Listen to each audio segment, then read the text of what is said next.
Missile ಬಿದ್ದಿದ್ದು ಉಗ್ರರ ಮನೆ ಮೇಲೆ, ಆದ್ರೆ ಒತ್ತಿ ಉರಿತಾ ಇರೋದು ಇವತ್ತು ಕಾಂಗ್ರೆಸ್ಸಿಗರ ಹೊಟ್ಟೆ. ಅವರು ನಾವು ಮಾಡಿದ್ದು ಮೊದಲಿನಿಂದ ನಾವು ಹೇಳಿದ್ದೇನಂತ ಹೇಳಿದ್ರೆ, ನಾವು ಉಗ್ರವಾದದ ವಿರುದ್ಧದ ಹೋರಾಟ ಅಂತ ನಾವು ಹೇಳಿದ್ದು.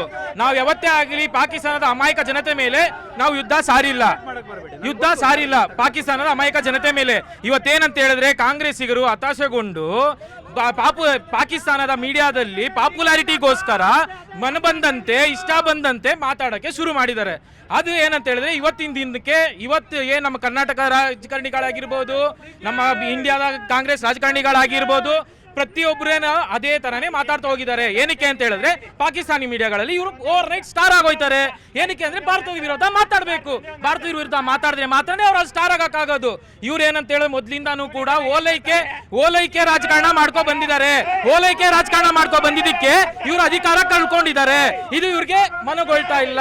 ಇದು ಯಾವತ್ತು ಅರ್ಥ ಮಾಡ್ತಾರೆ, ಅಧಿಕಾರವನ್ನು ಕಳ್ಕೊಂಡಿದ್ದಾರೆ, ಕಳ್ಕೊತಾರೆ, ಇರೋ ರಾಜಕಾರಣ ಕಳ್ಕೊತಾರೆ. ಅಲ್ಲ ರೀ, ಕೇಳಿ 1971ರಲ್ಲಿ ಖುದ್ದು ಆಗಿರುವಂತಹ ಎಲ್ಲ ಇದೇ ಬೇರೆ, ಈಗಿರುವಂತ ಪರಿಸ್ಥಿತಿನೇ ಬೇರೆ. ಖುದ್ದು ಕಾಂಗ್ರೆಸ್ಸಿನ ಶಶಿ ತರೂರ್ ಅವರು ಸ್ಟೇಟ್ಮೆಂಟ್ ಕೊಟ್ಟಿದ್ದಾರೆ. ನಿಮಗೆ ಬೇಕಂದ್ರೆ ಇಲ್ಲಿ ಸಾಕ್ಷಿ ನೋಡ್ಕೊಳ್ಳಿ, ಆಯ್ತಾ? ಶಶಿ ತರೂರ್ ಹೇಳಿದ್ದಾರೆ ಏನಂತ, ಆಗಿನ ಎಲೆಕ್ಷನ್ ಅಲ್ಲಿ ಮೀಡಿಯಾಗಿಂತ ಜಾಸ್ತಿ ವೈಯಕ್ತಿಕವಾಗಿತ್ತು. ಈಗಿರೋದು ಹೇಗಿದೆ, ಈಗಿನ ಪರಿಸ್ಥಿತಿ ಹೇಗಿದೆ? ಕೇಳಿ, ಶಶಿ ತರೂರ್ ಅವರು ಹೇಳಿರೋದ್ನ ಇವ್ರು ವಾದ ಮಾಡ್ತಾರಲ್ಲ, ಇವ್ರ ಪ್ರತಿಪಾದನೆ ಏನು? ಒಟ್ನಲ್ಲಿ ಮೊಸರಲ್ಲಿ ಕಲ್ಲು ಹುಡುಕ್ಬೇಕು. ನಮ್ಮ ಮೋದಿಜಿ ಅವರು, ನಮ್ಮ ಮೋದಿ ಸರ್ಕಾರ ಏನೇ ಮಾಡಿದ್ರು ಅದ್ರ ವಿರುದ್ಧ ದನಿ ಎತ್ತಬೇಕು. ಏನ್ರಿ ನೋದನ ವಿರಾಮ ಯಾಕೆ ಮಾಡಿದಾರೆ ಅಂತ ಇವ್ರಿಗೆ ಏನಾದ್ರು ಗೊತ್ತಿದೇನ್ರಿ? ಮಾತಾಡ್ತಾನೆ ಇರ್ತಾರೆ. ಇವರು ಕಾಂಗ್ರೆಸ್ನವರು 60 ವರ್ಷದಿಂದ ಏನ್ ಮಾಡಿದ್ದಾರೆ? ಮಣ್ಣು ತಿಂದಿದ್ದಾರೆ, ಮಣ್ಣು. ಅದೇ 10-11 ವರ್ಷದಿಂದ, ಒಂದು ನಿಮಿಷ ಸರ್, ಒಂದು ನಿಮಿಷ ಇರಿ ಸರ್, ಅದೇ 10-11 ವರ್ಷದಿಂದ ಮೋದಿ ಅವ್ರು ಮಾಡಿರೋದಕ್ಕೆ ಸಹಿಸ್ಕೊಳ್ಳೋಕ್ಕಾಗ್ತಾಯಿಲ್ಲ ಕಾಂಗ್ರೆಸ್ನವ್ರಿಗೆ. ಈ ದೇಶದಲ್ಲಿ 1-2 ಕಡೆ ಇದ್ದಾರೆ ಕಾಂಗ್ರೆಸ್ನವರು, 2 ಹೋಗ್ಬಿಟ್ರೆ ನಿರ್ನಾಮ. ದೇಶದಲ್ಲಿ ಕಾಂಗ್ರೆಸ್ ಪಕ್ಷ ಅನ್ನೋದು ಇತ್ತು, ಈಗ ಇಲ್ಲ ಅನ್ನೋ ತನಕ ಆಗತ್ತೆ. ಅಲ್ಲ, don't need hashtag. What do you mean by hashtag? You ask all the Congress brilliant people. ನಮ್ಮ ಭಾರತದಲ್ಲಿ ಕೇಳಿಸ್ತದ್ಯಾ? ನಮ್ಮ ಭಾರತದಲ್ಲಿ ಮೋದಿ ಅವರು ಯಾವುದೇ ಕಾರಣಕ್ಕಾಗೋ ಮುಸ್ಲಿಮ್ನವ್ರನ್ನ ಯಾವತ್ತೂ ಬೇರೆ ಮಾಡಿಲ್ಲ. ಯಾಕಂತಂದ್ರೆ ಇದರಲ್ಲಿ ಮೊನ್ನೆ ಇದ್ರದ್ದು ಯುದ್ಧ ಆಯ್ತಲ್ಲ, ಅವಾಗ ಮುಸ್ಲಿಮ್ಸ್ ಅವ್ರನ್ನ ಕುರೇಶಿ ಅಂತ ಹೇಳ್ಬಿಟ್ಟು ಬೆಳಗಾವಿ ಅವ್ರನ್ನ ಕೂರಿಸಿದ್ದಾರೆ. ಸೊ ಆದ್ರಿಂದ ನಮ್ಮ ಮೋದಿ ಅವರು ಯಾವುದೇ ಕಾರಣಕ್ಕೂ ಉಗ್ರರ ಹೋರಾಟ ಹೊರತು ಇದು ನಮ್ಮ ಭಾರತ ಮುಸ್ಲಿಮ್ಸ್ ಅವ್ರಿಗೆ ಹೋರಾಟ ಅಂತ ಯಾವುದೋ ಮಾಡಿಲ್ಲ. ಸೊ ಎಲ್ಲರೂ ಒಂದೇ ಅನ್ನೋ ಭಾವನದಲ್ಲಿ ಇದ್ದಾರೆ. ಇಷ್ಟು ವರ್ಷಗಳ ಕಾಲ ಇವರು ಕಾಂಗ್ರೆಸ್ ಆಳಿದ್ರಲ್ಲ, ಯುದ್ಧ ಮಾಡಿದ್ರಲ್ಲ. ಬಾಂಬೆಯಲ್ಲಿ ಒಂದು ಬ್ಲಾಸ್ಟ್ ಮಾಡಿ ಒಬ್ಬ ಉಗ್ರರು ಇದು ಮಾಡಿದ್ರಲ್ಲ ತಾಜ್ ಹೋಟ್ಲಲ್ಲಿ. ಅವಾಗ ಯಾರು ಇರ್ಲಿಲ್ವಾ, ಏನು ಇದಿರ್ಲಿಲ್ವಾ, ಏನೋ ಎಲ್ಲೂ ತನಿಖೆ ಮಾಡಕ್ಕೆ ಅವ್ರಿಗೆ ಆಗಿರ್ಲಿಲ್ಲ. ಯಾರನ್ನ ಒಬ್ಬರನ್ನ ಸಾಯಿಸಿರ ಹೋಗಿ ಪಾಕಿಸ್ತಾನದಲ್ಲಿ ಯಾವುದೇ ಒಬ್ಬ ವ್ಯಕ್ತಿನ ಸಾಯಿಸಲ್ಲ. ಆ ಉಗ್ರಗಾಮಿ ಬಂದು ತಾಜ್ ಹೋಟ್ಲಲ್ಲಿ ಸುಮಾರು ಜನ ಸಾಯಿಸಿ ನಮ್ಮ ದೇಶಕ್ಕೆ ಹಾನಿ ಮಾಡಿದ್ರು. ಅವಾಗ ಇಂಟೆಲಿಜೆನ್ಸಿ ಕಾಂಗ್ರೆಸ್ನವರು ಇರ್ಲಿಲ್ವಾ? ಏನು ಮಾಡಿದ್ರು? ಇವತ್ತು ರಾಹುಲ್ ಗಾಂಧಿ ಅಂತ ಒಬ್ಬ ಯುವ ನಾಯಕ ನಮ್ಮ ದೇಶದ ಹೆಮ್ಮೆಯ ಪುತ್ರ ಅಂತ ಅವ್ರು ತಿಳ್ಕೊಂಡಿದ್ದಾರೆ. ಹೋಗಿ ಫಾರಿನ್ನಲ್ಲಿ ಅವರು ಈ ದೇಶದ ಬಗ್ಗೆ ಅವಮಾನವಾಗಿ ಮಾತಾಡ್ತಾರೆ. ಇದು ನಮ್ಮ ದೇಶದಲ್ಲಿ ಉಳಿಗಾಲ ಇಲ್ಲ ಇಲ್ಲಿ ಅಂತೇಳಿ ಫಾರಿನ್ನಲ್ಲಿ ಮಾತಾಡ್ತಾರೆ. ಇವರೆಂತ ಲೀಡರ್? ಅದುವರೆ ಭಾರತದ ಮುಂದಿರುವ ಸವಾಲುಗಳು, ಈಗಾಗಲೇ ಉಗ್ರರ ನೆಲೆಗಳನ್ನು ಧ್ವಂಸ ಮಾಡಿದ್ವಿ. ಅದೇ ಪಾಕಿಸ್ತಾನ ಸರ್ಕಾರ ಉಗ್ರರಿದ್ದಂಥ ಬಿಲ್ಡಿಂಗ್ಗಳನ್ನು ಎಲ್ಲೆಲ್ಲಿದ್ರೆ ನಾವು ಕಟ್ಟಿಸ್ಕೊಡ್ತೀವಿ ಅಂತ ಹೇಳ್ತಿರ್ತಕ್ಕಂಥದ್ದು. ಆ ಮುಖಾಂತರ ಉಗ್ರವಾದಕ್ಕೆ ಮತ್ತೆ ಅವರು ಪೋಷಣೆಯನ್ನು ಕೊಡ್ತಿರ್ತಕ್ಕಂಥದ್ದು, ಭಯೋತ್ಪಾದನೆಗೆ ಮತ್ತೆ ಕುಮ್ಮಕ್ಕನ್ನು ಕೊಡ್ತಿರ್ತಕ್ಕಂಥದ್ದು. ಭಾರತದ ಮುಂದಿರುವ ಸವಾಲುಗಳು, ಯೋಜನೆಗಳು, ಗುರಿಗಳು ಏನು ಸರ್? ಭಾರತದ ಮುಂದೆ ಸವಾಲುಗಳು ಇರುವಂಥದ್ದು ದೊಡ್ಡದು. ಯಾಕೆಂದ್ರೆ ನಾವು ಈ ಒಂದು ನಮ್ಮ ಮೋದಿ ಸರ್ಕಾರ ಬರೋದಕ್ಕೆ ಮುಂಚೆ ಮೇಕ್ ಇನ್ ಇಂಡಿಯಾ ಮತ್ತೆ ಆತ್ಮನಿರ್ಭರ ಭಾರತ ಅಂತ ಹೇಳ್ತಾ ಇದ್ವಿ. ಹಿಂದೆ ನಮ್ಮ ಭಾರತದ ರಕ್ಷಣಾ ರಫ್ತು 2013ರಲ್ಲಿ ತಗೊಳ್ಳಿ 686 ಕೋಟಿ, ಬರೀ 686 ಕೋಟಿ. ಆದರೆ ಇವತ್ತು ಸ್ವದೇಶಿ ನಿರ್ಮಿತ make in India Atmanirbhar Bharat project ಅನ್ನು ತಗೊಂಡಾಗ ಇವತ್ತು ಭಾರತದ ರಕ್ಷಣಾ ರಫ್ತು 60,000 ಕೋಟಿಗಿಂತ ಜಾಸ್ತಿ ಇರುವಂಥದ್ದು ಇವತ್ತು ಭಾರತದ್ದು. ಸರ್, ಇವತ್ತು ಬಂದು ನಾವು ಇವತ್ತು ನಾವು ಮಾತಾಡ್ತಾ ಇದ್ದೀವಿ ಕಾಶ್ಮೀರದ ಸಮಸ್ಯೆ ಬಗ್ಗೆ ಮಾತಾಡ್ತಾ ಇರಬೇಕಾದಾಗ 1947 ಧರ್ಮಧಾರಿತ ಬಗ್ಗೆ ಯಾವಾಗ ಈ ಕಾಶ್ಮೀರ ಮತ್ತೆ ಪಾಕಿಸ್ತಾನ ಉಗಮವಾಯಿತು ಅವತ್ತಿಂದ ಈ ಧರ್ಮಾಂಧತೆ ಇತ್ತು. ಅವತ್ತು ಭಾರತದ 564 ರಾಜ್ಯಗಳನ್ನ ಸರ್ದಾರ್ ವಲ್ಲಭಾಯ್ ಪಟೇಲ್ ದೇಶದ ಐಕ್ಯತೆಯಲ್ಲಿ ವಿಂಗಡಣೆ ಮಾಡಿದ್ರು. ಒಂದೇ ಒಂದು ಕೊಟ್ಟರು, ಜಮ್ಮುನ ನೆಹರು ಅವರಿಗೆ ವಿಂಗಡಣೆ ಮಾಡೋಕ್ಕಾಗಿಲ್ಲ. ತಗೊಂಡೋಗಿ ಕಾಶ್ಮೀರ ಸಮಸ್ಯೆನ ಸಮಸ್ಯೆನ ವಿಶ್ವಸಂಸ್ಥೆಯಲ್ಲಿ ಇಟ್ರು. ಅಲ್ಲಿ ಅವತ್ತಿಂದ ವಿಶ್ವಸಂಸ್ಥೆಯಲ್ಲಿ ಇಟ್ಟಿದ್ದಕ್ಕೂ ಇವತ್ತುವರೆಗೂ ಅದಕ್ಕೆ ಯಾವುದೇ ಆದಂತ ಸಮಸ್ಯೆ ಇದ್ದಿಲ್ಲ. ಇವಾಗ ಹೇಳಿ ಸರ್, ಪಾಕಿಸ್ತಾನ ಆಕ್ಯುಪೈಡ್ ಕಾಶ್ಮೀರ್ನ ವಿಶ್ವಸಂಸ್ಥೆಗೆ ತಗೊಂಡು ಹೋಗ್ಬಿಟ್ಟು ಒಂದು ಜೀವಂತವಾದ ಸಮಸ್ಯೆನ 75 ವರ್ಷಗಳ ಕಾಲ ಜೀವಂತವಿಟ್ಟಿದ್ದು ಕಾಂಗ್ರೆಸ್. ಆ ಸಮಸ್ಯೆನ ಬುಡ ಸಮೇತ ಭಯೋತ್ಪಾದಕರ ಹುಟ್ಟಡಗುಗಳನ್ನ ಏನ್ ಅಡಗಿಸಬೇಕಾಗಿರುವಂತದ್ದನ್ನ ಅದನ್ನ ನಾವು ಮೋದಿ ಅವರು ಮಾಡಿರುವಂತದ್ದು. ನಮ್ಮ ಯುದ್ಧ ದೇಶದ ವಿರುದ್ಧ ಅಲ್ಲ, ನಮ್ಮ ವಿರುದ್ಧ ಭಯೋತ್ಪಾದನೆ ವಿರುದ್ಧ. ಈ ಕಾಂಗ್ರೆಸ್ನ ಗುಲಾಮರು ಸಾಕ್ಷಿ ಕೇಳ್ತಾರೆ ಅನ್ಬಿಟ್ಟೇನೆ ಇಡೀ ಪ್ರಪಂಚ ಗುರ್ತು ಮಾಡೋ ರೀತಿಯಲ್ಲಿ ಅಡಗುತಾಣಗಳನ್ನ ಅವರ ಮಿಲಿಟರಿ ಕ್ಷಮತೆಗಳನ್ನ ಒಡೆದುರುಳಿಸಿದ್ದೀವಿ.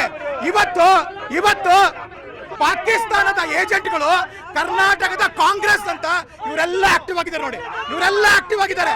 ಪಾಕಿಸ್ತಾನದಲ್ಲಿ ಎಣ ಬಿದ್ರೆ ಅವ್ರ ಅಣ್ತಂದಿರ ಆಳ್ತಾ ಇದ್ದಾರೆ, ಬಾಯ್ ಬಿಡ್ಕೊತಾ ಇದ್ದಾರೆ. ಇಂಥ ಕಾಂಗ್ರೆಸ್, ಇಂಥ ದೇಶದ್ರೋಹಿಗಳು ಇದ್ದ ದೇಶದ ಬೇಕಾ? ನಿಮ್ಮಂತವ್ರು 2000 ಮುಂಬೈ ಬ್ಲಾಸ್ಟ್ ಆದಾಗ ಒಂದೇ ಪಟಾಕಿ ಹಾಕಿಲ್ಲ ನೀವು. ಮನಮೋಹನ್ ಸಿಂಗ್ ಒಂದೇ ಪಟಾಕಿ ಹೊಡೆದಿಲ್ಲ, ರಾಫೇಲ್ ಅಲ್ಲಿ ಹೊಡೆದಿದ್ದೇವೆ, ನುಗ್ಗಿ ಹೊಡೆದಿದ್ದೇವೆ, ಭಯೋತ್ಪಾದಕರನ್ನ ಹುಟ್ಟಡಗಿಸಿದ್ದೀವಿ. ನಿಮ್ಮ ರಾಹುಲ್ ಗಾಂಧಿ ಎಲ್ಲಿ ಬಚ್ಚಿಕೊಂಡಿದ್ದಾರೆ? ನಾವು ಹೊಡೆದಿದ್ದಂಥದ್ದು. ಕಾಂಗ್ರೆಸ್ನವರು ಇಷ್ಟೆಲ್ಲ ಮಾತಾಡ್ತಾರಲ್ಲ, ಇತ್ತೀಚೆಗೆ ನಮ್ಮ ಕರ್ನಾಟಕ ಏನು ಆಡಳಿತ ನಡೆಸೋಂಥ ವಿಧಾನಸೌಧದಲ್ಲಿ ಕಾಂಗ್ರೆಸ್ ಮುಖಂಡ ಒಬ್ಬ ಹಿಂಬಾಲಕರನ್ನ ಕರ್ಕೊಂಬಂದು ಪಾಕಿಸ್ತಾನ ಜಿಂದಾಬಾದ್ ಅಂತ ನಿಮ್ಗೆ ಮಾಹಿತಿ ಇದೆ? ಯಾರು ದೇಶದ್ರೋಹಿಗಳು ಸರ್? ಯಾರು ದೇಶದ್ರೋಹಿಗಳು? ಪಾಕಿಸ್ತಾನ ಏನಾಯ್ತು ಅದು ಕತೆ? ನಿಜವಾದ ದೇಶದ್ರೋಹಿಗಳು ಕಾಂಗ್ರೆಸ್ನವರು ಸರ್. ಇವತ್ತು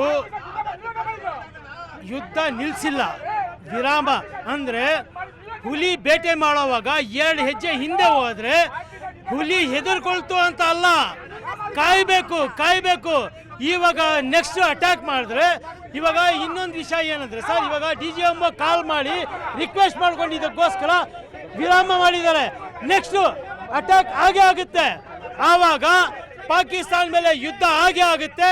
POK ಮತ್ತೊಂದ್ಸಲ 75 ವರ್ಷದ ನಂತರ ಮತ್ತೆ ಮೋದಿಯವ್ರ ಪೀರಿಯಡ್ ಅಲ್ಲಿ ವಾಪಸ್ ನಮಗೆ ಬಂದೇ ಬರುತ್ತೆ. ನಮ್ಮ ಭಾರತದ ಪಾಕಿಸ್ತಾನದಿಂದ ಬಲೂಚಿಸ್ತಾನನ ನಮ್ಮ ನರೇಂದ್ರ ಮೋದಿ ಅವರು ಆಗ್ಲಿಕ್ಕೆ ಒಂದು ಈಗ ವಿಂಗಡಣೆ ಮಾಡಿದ್ದಾರೆ. ನೀವು 60-70ರಲ್ಲಿ ತಾಲಿಬಾನ್ ಮತ್ತೆ ಬಾಂಗ್ಲಾದೇಶನ ವಿಂಗಡಣೆ ಮಾಡಿದ್ರೆ ಅದು ನಮ್ಮ ಹತ್ರ ಇದ್ರೆ ನಮ್ಮ ಒಂದು ಸಂವಿಧಾನದ ನೀತಿಗಳು ಮತ್ತೆ ಹಣ ವಿಲೇವಾರಿಗಳೆಲ್ಲ ಹೆಚ್ಚಳ ಆಗ್ತಿತ್ತು. ಅದನ್ನೆಲ್ಲ ಆಗ ಅವ್ರು ಕಳಿಸಿದ್ರು, ಈಗ ನಾವು ಕಳಿಸಿ ಇದೊಂದು ಐತಿಹಾಸಿಕ ಹೆಸರನ್ನ ಉಳಿಸಿದೀವಿ ಅಂತ ಹೇಳ್ತೀನಿ ಸರ್. Yes sir. ದೇಶದ ಧರ್ಮ ಆಗಲಿ ಯಾವುದೇ ಒಂದು ವಿಚಾರವಾಗಿ ಯಾರೇ ಬಂದು ನುಗ್ಗಿದ್ರು ನಮ್ಮ ದೇಶದವರು ಯಾವತ್ತೂ ಬಿಡಬಾರ್ದು. BJP ಪಕ್ಷದವ್ರಿಗೆ ನಾನು ಹೇಳೋದೇನೆಂದರೆ, ನೀವು ಕದನ ವಿರಾಮ ಹೇಳ್ಬಾರ್ದಾಗಿತ್ತು, ಯುದ್ಧ ಮಾಡಬೇಕಾಗಿತ್ತು.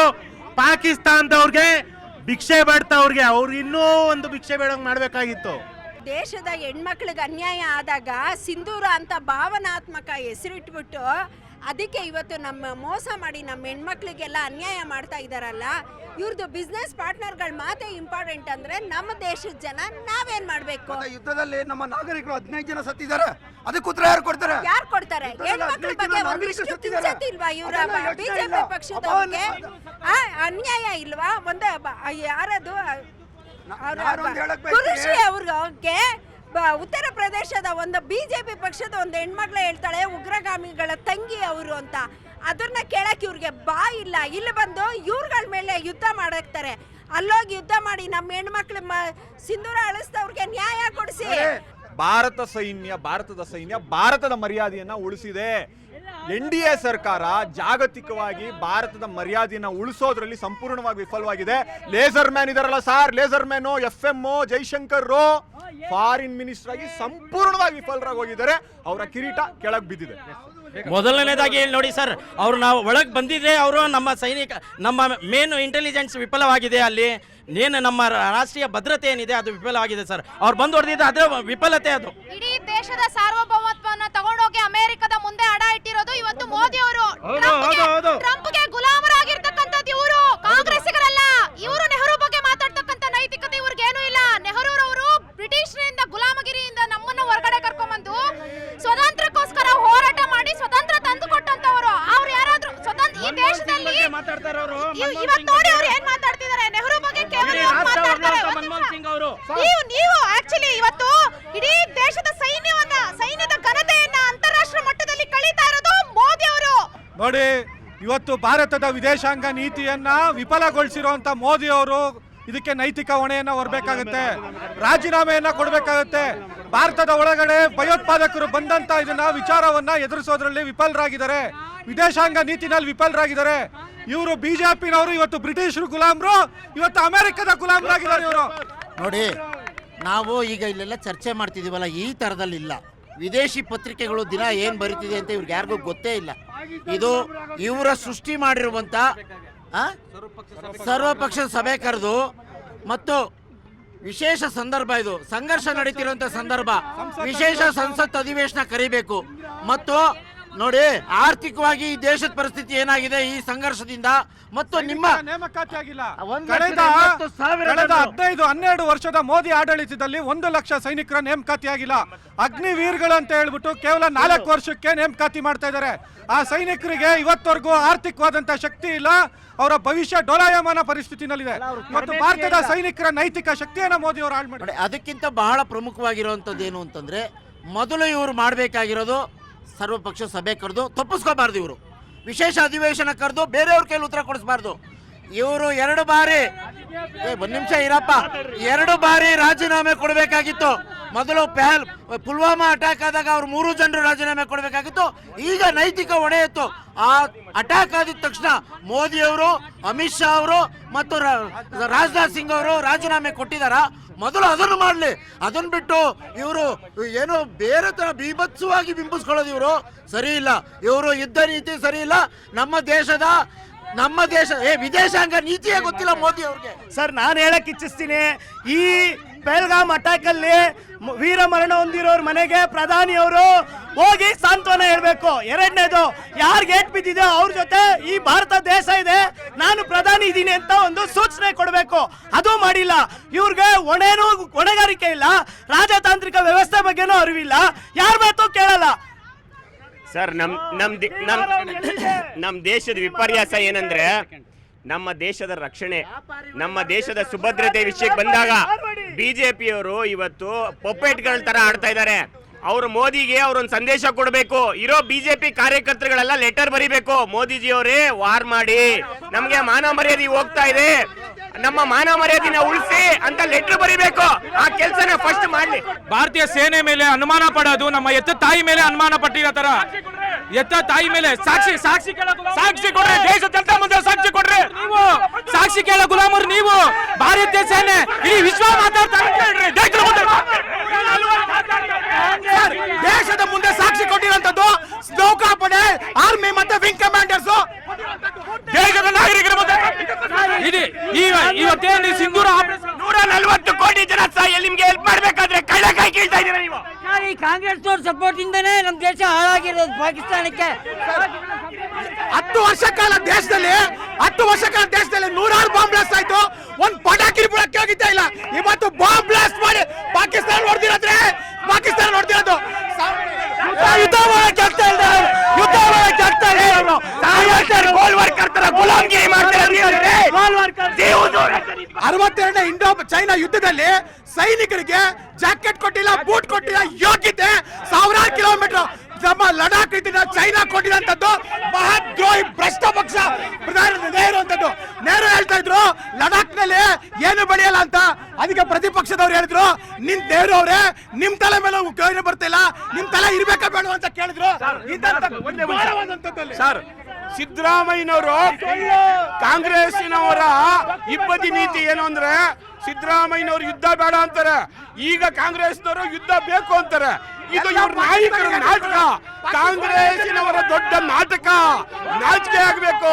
ಸಿದ್ದರಾಮಯ್ಯನವರು ಬೇಡ, ಯುದ್ಧ ಮಾಡುವ ಸಮಯ ಎಲ್ಲ, ಅಮಾಯಕರು ಸಾಯ್ತಾರೆ ಅಂದ್ರು, ಮಾಡ್ರಿ ಅಂತ ಹೇಳ್ತಾರೆ.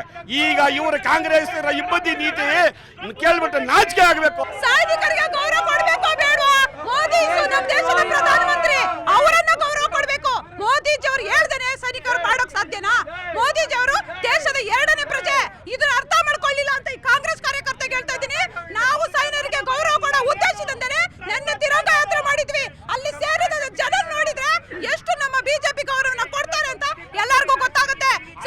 ಪಾಕಿಸ್ತಾನಕ್ಕೆ ಏಜೆಂಟ್ರು ದೇಶದ ಕಾಂಗ್ರೆಸ್ನವರು. ಈ ದೇಶವನ್ನ ಹಾಳು ಮಾಡಿದಂಥವರೇ ಕಾಂಗ್ರೆಸ್ನವರು. ಯಾವುದೇ ಯುದ್ಧದಲ್ಲೂ ಅವ್ರು ಏನೂ ಮಾಡಲಿಲ್ಲ ಸಾಧನೆ.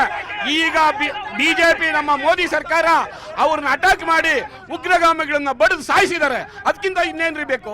ಯುದ್ಧ ಯಾಕೆ ಅಂತ ಕೇಳೋದು ಅವ್ರೆ, ಯುದ್ಧ ಬೇಕು ಅಂತ ಹೇಳೋರು ಅವ್ರೇನೆ.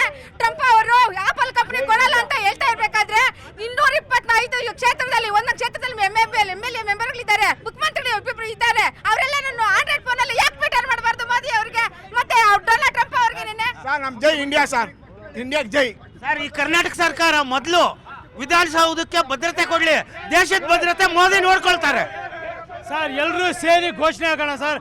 ಮುರ್ದಾಬಾದ್ ಮುರ್ದಾಬಾದ್ ಪಾಕಿಸ್ತಾನ್, ಮುರ್ದಾಬಾದ್ ಮುರ್ದಾಬಾದ್ ಮುರ್ದಾಬಾದ್ ಪಾಕಿಸ್ತಾನ್, ಮುರ್ದಾಬಾದ್ ಜಿಂದಾಬಾದ್. ಉಗ್ರರನ್ನೆಲ್ಲ ಧೂಳಿಪಟ ಮಾಡಿದೆ. ಜಿಂದಾಬಾದ್ ಜಿಂದಾಬಾದ್ ಹಿಂದೂಸ್ತಾನ್ ಜಿಂದಾಬಾದ್.